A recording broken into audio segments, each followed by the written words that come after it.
Welcome to another episode of Fresh Thinking by Snowden Optiro. My name's Ian Glacken. I'm an executive consultant here for Snowden Optiro in Perth. And as you may or may not know, Snowden Optiro is an international company. We have offices all around the world.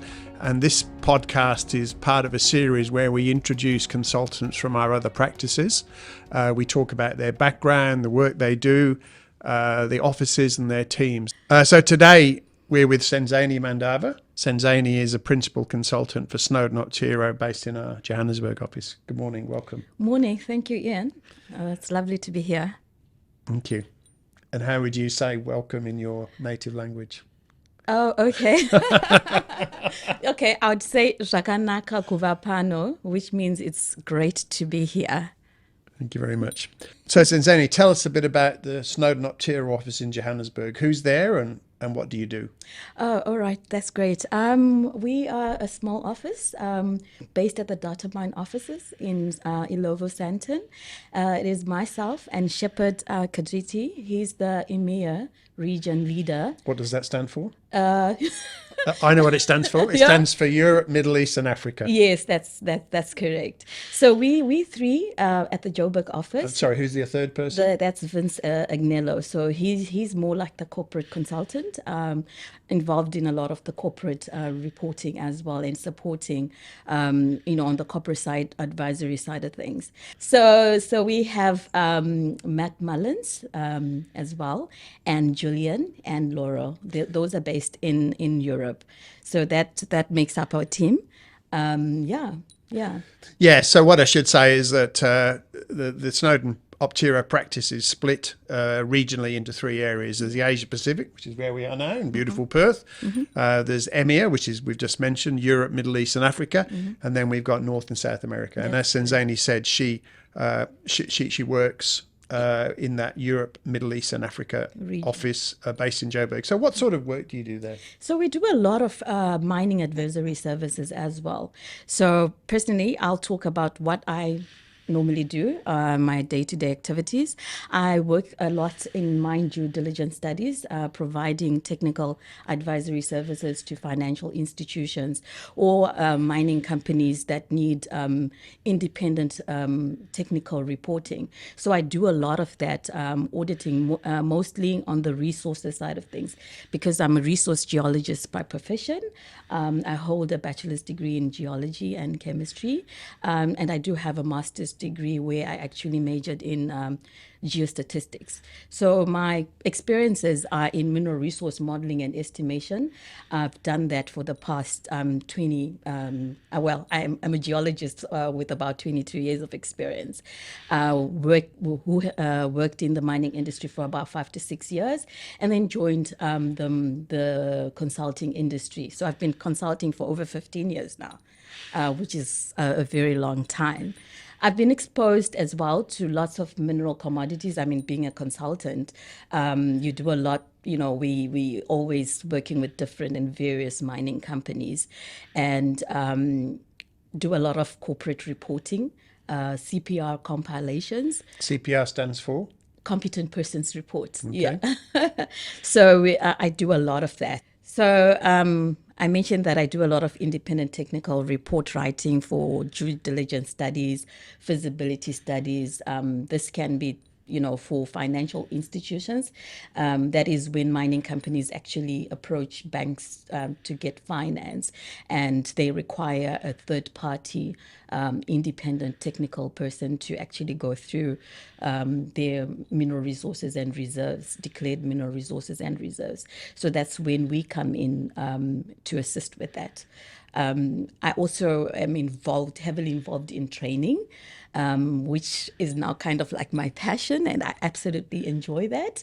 I enjoy imparting the knowledge that I've acquired over the years to the mining industry. So this is not just to technical people, that is geologists or mining engineers, but this is also people who are not exposed, who academically in the mining industry, but actually working like for mining companies and would like to know more about geology, what geology is, or what mining engineering is, or the whole mine value chain. So I'm also involved in training those people. We do have courses that actually present such necessary knowledge and skills as well. Yeah. Excellent. So let's just talk about one project that I know you're involved in. This is the Steelmakers project. Tell me a Yes. little bit about that. What sort of work are you doing there? Okay, Steelmakers project. It's actually I'm very passionate about that because I've been involved from the onset. And where's this? Where This is an iron ore project in Zimbabwe. Zimbabwe, right. Yes, just off Masvingo. Steelmakers is an integrated company. They actually mine iron ore and coal that they actually use to manufacture and process and produce steel products. So it's a whole integrated system that's from mining to production and selling their product. So they approached Snowden Optiro about 2 years ago, I think, and wanted to sign off on their mineral resources because we're seeking funding to expand their their processing facilities. So obviously that would involve us going there and auditing what they have, what's in place, and just go through the mine value chain. So when we got engaged, we realized that they actually hadn't done any drilling, surprisingly, but they were a successful mine using historical information to actually conduct their mining. We took on the project and explained to them the requirements for mineral reporting, that there is a process and there are codes that are supposed to be abided by in the reporting of mineral resources. So we started off by doing a gap analysis, due diligence, to see the kind of information that they had, and then assisted them with an exploration program, a drilling program, to actually use that information for mineral resources modeling and estimation. So they succeeded in actually drilling, and we were part of the whole process in supervising and managing that exploration program. Another company actually did the exploration and drilling. We were just there as guide to provide guidance and supervision to ensure that they're doing everything according to the guidelines. They wanted to report according to the JORC guidelines. So that's what we were using to assist them with the drilling program, exploration, logging, and sampling procedures, and the laboratories that we're going to use. So after they managed the drilling program, I went there to site to ensure that all the standard operating procedures that we had helped them develop, that those were adhered to when they actually carried out this program. And yeah, it was very successful. I had a great time there as well. I think I didn't mention that they actually have a coal mine as well. They use their own coal. They mine their own coal to actually process the iron ore. So I had to go to both sites, the coal mine and the iron ore mine as well, which is part of the requirements for reporting, that the competent person would have to go to site and go through the whole system to ensure that it's in place. So after that, I managed to gather all the information that I required for modeling and estimation, and that's the stage where we're at now. Managed to develop the resource estimate, and I'm currently compiling the CPR that I'm going to be signing off in the next couple of weeks. Excellent, So, yeah. excellent. Yeah, it's always good to go and work in your homeland. Unfortunately, there's more mines in Zimbabwe for you to go and visit than there is for me in the United Kingdom. But anyway, now one of the things you do a lot of course, is traveling. You've been to Zimbabwe. I know that you did some training in Tanzania last year. Yeah. I know you've been to India recently, Burkina Faso, Yes. and Ghana. Yes. So what are the challenges with traveling to other countries in Africa, let's say? Africa, yes. I have been doing a lot of traveling for the due diligence studies and signing off, like like I said, which is part of the requirements for signing off on mineral resources. The challenges that I have is the language barrier, obviously, especially if it's, most African countries are English-speaking countries. So it's in the southern portion of South Africa, of Africa. So it's not normally a big issue. However, when you go towards Central Africa and West Africa, I tend to visit a lot of French-speaking countries. So that's where the barrier has been for me. I've actually, told myself that I need to learn French in my spare time. But then due to time constraints, obviously, this is a limiting factor, but I would like to, venture into that. But thank goodness for technology. I have Google Translate and other applications that I use. As soon as I land, I just download the software, and I can actually converse with the people. Because surprisingly, you'll find somebody who doesn't know a word of English, and there's a breakdown in communication. And but thankfully, I had a driver. I'll type on my phone what I want to say and actually play it out for him, and then he would speak and it would record and then it would translate for me. So that helped, and thank goodness that we try. I get to travel around these times. I can't imagine how it was going to be if it was about probably maybe 10 years ago. So I'm very grateful for that. Yeah. Yes, no, I've been travelling in West Africa and all over Africa for quite a few years, and French and Spanish are the languages apart from English. Mm-hmm. So obviously Africa is a very big continent, lots of countries, and very big mining industry. What are the trends, say, for mining in Africa? Yes, Africa, we're blessed to, have a lot of resources that are available for exploitation. But however, this needs to be done sustainably. But we've had a massive influx of exploration companies coming through to explore for battery minerals, because that's the talk these days. And by battery minerals, what are we talking about there? So this is with the demand for, energy, sustainable energy that's good for the environment, and the demand for electric vehicles. There's been a demand for the battery minerals, and these are minerals like lithium, cobalt, graphite, etc., in copper as well. That's in demand now. So we're having those minerals that were not popular being in demand now. So we're having a lot of influx. Especially Zimbabwe is another country that actually has a lot of these kind of resources in lithium. Mozambique, it's graphite, and the DRC, obviously, cobalt as well. So we've had a lot of exploration in that commodity. Yeah.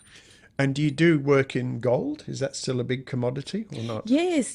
Gold will always be a commodity that people are always seeking after, because the prices, like when I started working in the mining industry over 20 years ago, the gold price was under $300, about $250 per ounce. But look at the prices now, we're almost reaching $2,400, just over $2,400 per ounce. So it's a commodity that will always be a stable reserve for wealth. So gold will always be on demand. Unlike other commodities, like we're seeing for platinum now, where the prices have actually slumped to about half. And that's one of, what's going on in the mining industry back home in Africa, affecting the mining companies because of the prices of commodities. And there's a laying off of mining employees because of the prices of like platinum, for instance, that has actually reduced by about 50% over the past year. So obviously you live and you're based in South Africa, and South Africa was formerly by far the biggest mining country in Africa. That's correct. And what's your assessment of the South African mining industry in 2024? There's challenges with the the prices of minerals, and we're currently experiencing a slump in the minerals and mineral prices, particularly platinum. The platinum industry, and South Africa has the largest reserves of PGM mines In the world. and in the world, yes. And so now we're having retrenchments in these mining companies, and obviously this affects the people as well, because many people are losing their jobs, and so that's one of the sad stories that's actually happening now. As well. And regarding gold, South Africa, even though we have the largest gold reserves, most of the reserves have been depleted on closer to the surface, and we only left with gold that's deeper, like more than 4 kilometers down the earth. So that's a challenge now. That poses a challenge to the mining industry, because it gets to be more expensive to actually retrieve this gold, and labor intensive. So, we're going to have to rely more on technology to find a way, or mechanization to find a way to sustainably retrieve this gold. It's not like it's depleted; it's there, and the deeper it gets, the more the higher the grade as well. But then sadly, it becomes more expensive to support, because you can imagine 4 kilometers of earth. Sure. So it becomes more expensive, and ventilation, providing ventilation as well, because it gets hotter as well. So those are the challenges that we're currently experiencing. Yeah, my perspective from the other side of the Indian Ocean is that the South African mining industry is certainly undergoing a lot of challenges, but I think that's a topic for another day. So one thing that is very important and becoming more important here is ESG. ESG, as you know, stands for environmental, social, and governmental factors. Yeah. How is that affecting mines or permitting in Africa, West Africa, or South Africa, or Sub-Saharan Africa? Okay. From the experience that I've had over the years, this is a topic that's been neglected, and you find that most of these big companies were not seriously considering ESG factors. So you find that now it's a requirement where companies, any company that's incoming should have like a rehabilitation fund set aside to ensure that the environment, the way you found it, you will leave it in the manner in which you have. So you find that most of these corporate companies didn't do that, and it's become it's more expensive for them to actually rehabilitate after the mining, and you'd find that they're just packing up and selling off, probably maybe at lower prices, just to I know it's a sensitive issue, just to shy away from those responsibilities.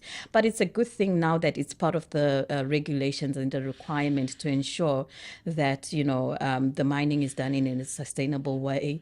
The community is also benefiting from the mining activities that are happening, as well as the economic development of the community and the country as a whole. Yes, I would say that since a lot of companies, whether they're South African companies, West African companies, they tend to be listed either in Canada or in Australia or elsewhere, and in those areas, in those jurisdictions, the ESG rules are tightening up. So I think we're going to see more compliance with ESG in most parts of Africa. Absolutely. So thank you very much, Senzeni. That was very interesting. It's very good to hear about what you're up to and the African mining industry. So thank you very much. That was another episode of Fresh Thinking by Snowden Optiro. If you enjoyed that, you can find that podcast on our website along with all the other podcasts, or you can look at Google Podcasts, Apple Podcasts, Spotify, Libsyn, and wherever all good podcasts are found. Thank you. Thank you.